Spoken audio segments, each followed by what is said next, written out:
Hello everyone, I am sir Malik and welcome to S Malik view. सलाम, नमस्ते, सत श्री अकाल। कैसे हैं आप लोग? उम्मीद है कि आप सब लोग ठीक होंगे और बहुत सारे मज़े में होंगे। और आज की वीडियो का टाइटल है PM Modi's 10 response on Rahul Gandhi in Lok Sabha. तो ये वीडियो देखने वाली होगी क्योंकि इनका कनेक्शन है कुछ बहुत ही ज़बरदस्त किस्म का और ये बहुत ज़्यादा मजाक भी करते हैं और मुखालिफ पार्टी तो है ही दोनों, मगर इनका जो कनेक्शन है ना वो एक अलग है। तो इस वीडियो को देखने से पहले अगर आप हमारी वीडियो पहली दफ़ा देख रहे हैं तो आप हमारे चैनल को लाइक करें, सब्सक्राइब करें और दोस्तों के साथ शेयर करना मत भूलें। चलते हैं, देखते हैं video.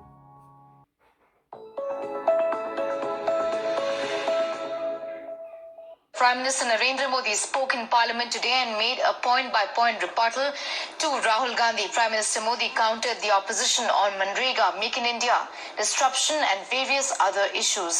Here's the Prime Minister's point-by-point rebuttal.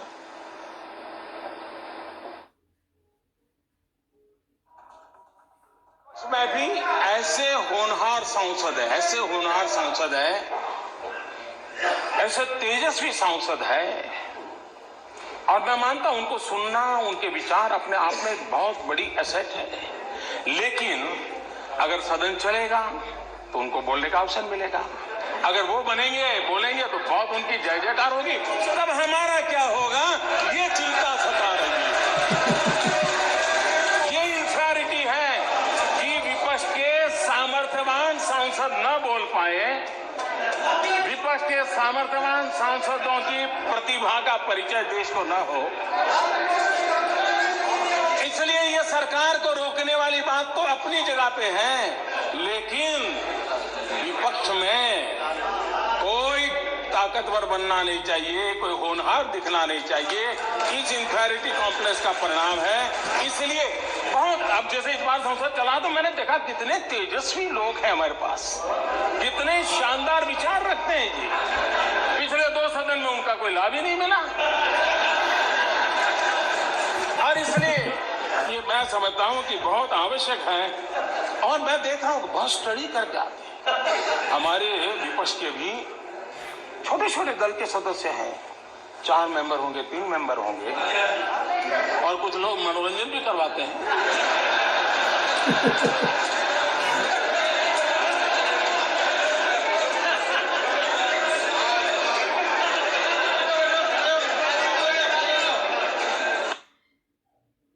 Number 2,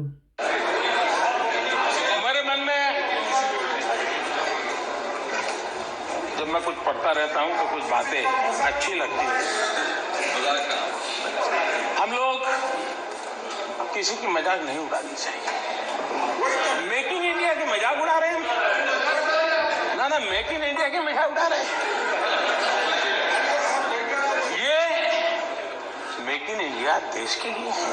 हाँ, सफल नहीं हुआ तो सफल होने के लिए क्या करना चाहिए, सफल होने में क्या कमियां हैं उसकी चर्चा होनी चाहिए। लेकिन मैं एक बात कहना चाहता हूं और मुझे लगता है जाने ऐसा क्यों है कि हम लोग अपने देश की इमेज ऐसे बनाते हैं जैसे हम भीख का कटोरा लेकर के निकले हो, और जब हम खुद ऐसा कहते हैं तो दूसरे लोग यही बात और ज्यादा चीख करके कहते हैं और ज्यादा मजबूती से कहते हैं। ये मैं नहीं कह रहा हूं, श्रीमती इंदिरा गांधी कह रही है। ये 1974 में इंद्रप्रस्थ कॉलेज में आपने, इंदिरा जी ने ये भाषण किया था। से कहा जाता है कि ये तो हमारे समय का है, ये तो हमारी देन है। कुछ बातें ऐसी हैं जो आप ही की तो देन है। अब हमने एक अभियान चलाया स्कूलों में टॉयलेट बनाने का। अब आपकी बात सही है कि मोदी जी अगर हमने हमारे कार्यकाल में सभी स्कूलों में टॉयलेट बना दिए होते तो तुम क्या करते? ये तो हमने नहीं बनाए थे, तुमने 4 लाख बनाए। ये आप ही के तो देन है।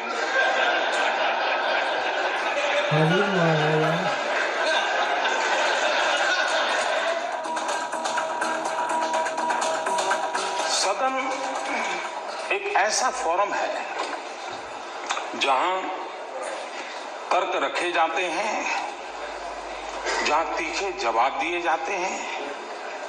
एक ऐसा फोरम है जहां सरकार पर सवाल किए जाते हैं। एक ऐसा फोरम है जहां सरकार को अपना बचाव करना होता है, अपने पक्ष में सफाई देनी होती है।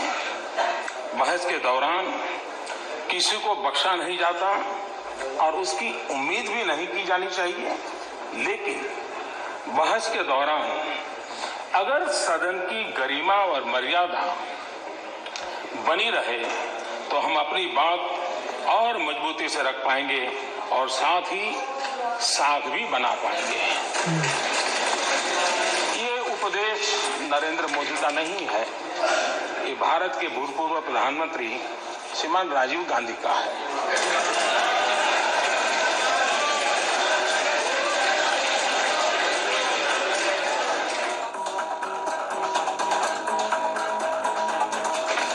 हमारे मल्लिकार्जुन जी ने फूड सिक्योरिटी बिल को लेकर के, एक्ट को लेकर के, और मैंने देखा है कि गुजरात की बात आए तो बड़ा ही मजा आ जाता है, बड़ा आनंद आ जाता है और फिर कहने को और कुछ होता नहीं तो घूम फिर करके। तो ये आपकी बैंकरप्सी है, मैं जानता हूं कि आपके पास सब कुछ है ही, लेकिन मैं बताना चाहता हूं जिस राष्ट्रीय खाद्य सुरक्षा कानून के आप इतने गीत गाते हैं और हमें बार बार सुनाते हैं कि हम लाए हम लाए हम लाए, हम 2014 मई में आए। अध्यक्ष महोदय जी, मई 2014 तक सिर्फ 11 राज्यों ने हड़बड़ी में उसमें जो अपेक्षाएं थी ऐसी किसी व्यवस्था को पूर्त किए बिना कागज पे लिख दिया था कि स्वीकार करें। जिस बात को लेकर के हम इतनी बातें करते हैं उसकी ये दुर्दशा थी। इतना ही नहीं, आज मैं अभी जो खड़ा हुआ हूं ना, तब की मैं बात बताना चाहता हूं। आज भी 4 राज्य ऐसे हैं, कुल 4 राज्य ऐसे हैं जिसमें आज भी ये फूड सिक्योरिटी एक्ट का नामो निशान नहीं है। और उसमें आपके द्वारा शासित राज्य हैं केरल, मिजोरम, मणिपुर, अरुणाचल प्रदेश, और इसलिए गुजरात ने अब कर लिया और उन्होंने जिन बारीकियों को पूरा किया है जरा स्टडी करने जाना चाहिए। आपने जाना, आपकी एक पूरी टीम भेजी। आप केरल में चुनाव में जा रहे हो, आप ताम जाम से बातें कर रहे हो, केरल की जनता आपसे जवाब मांगेगी कि आपने ये जिस एक्ट को लेकर के इतनी बड़ी बातें की, केरल उस एक्ट से वंचित क्यों रखा है, अरुणाचल प्रदेश क्यों रखा था, मिजोरम क्यों रखा था, मणिपुर क्यों रखा था। 8 राज्य बाकी, उसमें 4 राज्य आपके हैं। कोई भी नई योजना लाए, नई तरीके से लाए तो कुछ लोगों को उम्र तो बढ़ती है लेकिन समझ नहीं बढ़ती है, तो समझने में बड़ी देर लगती है। कुछ लोगों का ऐसा रहता है और इसलिए चीजें समझने में बड़ा समय जाता है। कुछ लोग तो समय बीतने के बाद भी चीजें समझ नहीं पाते और इसलिए अच्छा लगता है विरोध करें, तो वो विरोध करना अपना तरीका ढूंढते रहते हैं।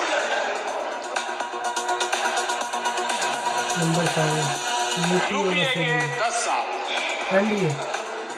रेलवे, सुरेश जी हूँ,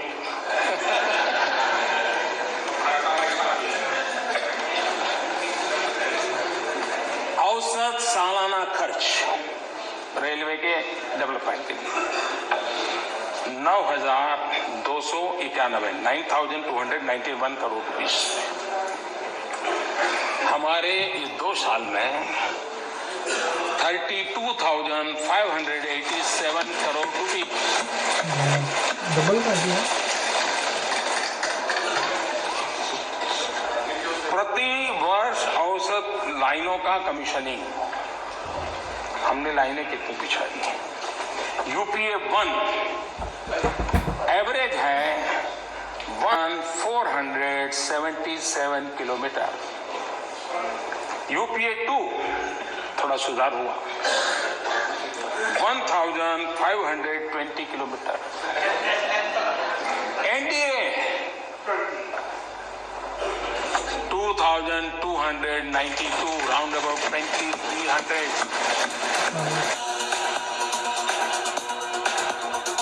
मैं आज आदरणीय खड़गे जी ने कहा था कि मनरेगा में भ्रष्टाचार बहुत है।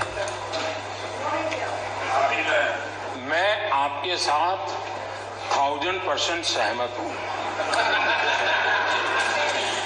मुझे इसका कोई विरोध नहीं है। आप 2012 के सीएजी की रिपोर्ट को देख लीजिए,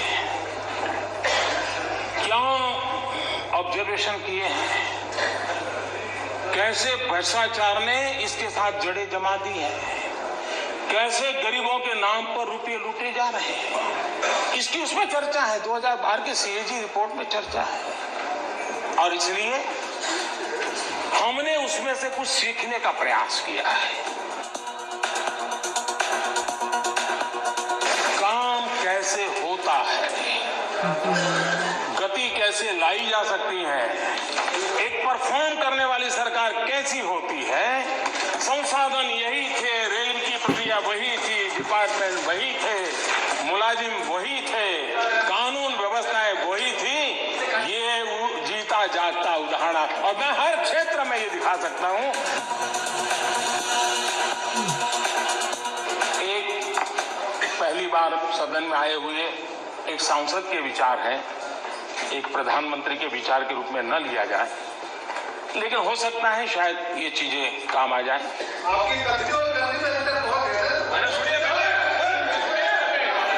यू, थैंक्स। मुझे बहुत प्रमाण पत्र 14 साल से मिल रहे, एक और सही। मैं आपका बहुत आभारी हूँ और सर झुका करके आपका आदर करता हूँ।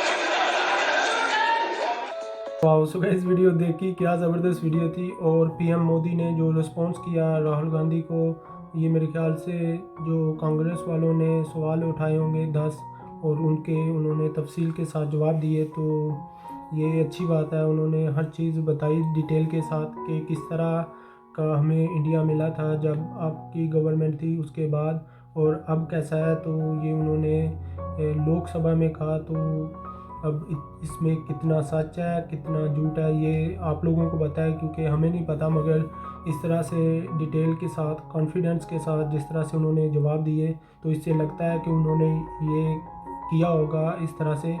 और इन्होंने बताया कि इकॉनमी का क्या हाल था उस वक़्त और अब डबल है जीडीपी, और इसी तरह जो लाइनें थी वो कितनी थी और आज कितनी है। तो ये सही है, इस तरह की डिबेट होनी चाहिए कि आपको पता चलना चाहिए यार कौन सही काम कर रहा है, कौन गलत करके गया और किसने पिछले दौर में सही किया और अब गलत हो रहा है। तो हर चीज़ का आवाम को पता, जनता को पता चलना चाहिए कि यार हमारे जो नुमाइंदे हैं, जो हमारे देश के लीडर हैं, वो क्या कर रहे हैं। तो ये एक अच्छी हेल्दी डिबेट थी। और इसके साथ साथ बहुत ज़्यादा फ़नी है यार, बहुत ज़्यादा जब रिप्लाई करते हैं तो बहुत ज़्यादा मजाक करते हैं। और जिस तरह से उन्होंने राहुल गांधी की क्लास ली कि कुछ बंदे ऐसे होते हैं, इंसान ऐसे होते हैं जो बड़े हो जाते हैं मगर उनको अकल नहीं आती। तो ये डायरेक्ट उन्होंने उन पर किया। और मैं इनकी जो हाज़िर दिमागी है उनकी दाद देता हूँ। और उसके साथ साथ जो पॉलिटिशियन होते हैं, कोई भी परफेक्ट नहीं होता। बहुत ज़्यादा सक्सेसफुल पॉलिटिशियन उठा के देख लें, लोग उनको भी बुरा भला कहते हैं। और मैं ये समझता हूँ कि अगर कोई भी इंसान जो पॉलिटिशियन है, आपका पीएम है, वो अपने आपके कंट्री के लिए कुछ अच्छा कर रहा है, दूसरे कंट्रीज़ कुछ भी कहें वो मैटर नहीं करता। मैटर वो करता है कि जो आपके लिए वो करके गया और जो अच्छा कर रहा है। अगर इन्होंने अच्छा किया है तो बहुत अच्छी बात है, ये बहुत ज़बरदस्त इंसान है आप लोगों के लिए, इसलिए कि दूसरे लोग क्या कहते हैं उन चीज़ों का मकसद नहीं है। क्योंकि मैं बाहर से, अब मैं पाकिस्तान से हूँ, अगर मैं कह दूँ ओ यार ये मोदी ठीक नहीं है, तो आप क्या कहेंगे? उससे उससे क्या फ़र्क पड़ेगा? कोई फ़र्क नहीं पड़ेगा, ये सिर्फ़ मेरे ज़हन का फ़तूर होगा। और अगर आप लोगों को पता है कि मोदी ने ये, पीएम मोदी ने ये ठीक किया, और आप अगर कांग्रेस के सपोर्ट करने वाले हो तो आपको पता होगा कि कांग्रेस ने कौन सी अच्छी चीज़ें की और कौन सी बुरी की।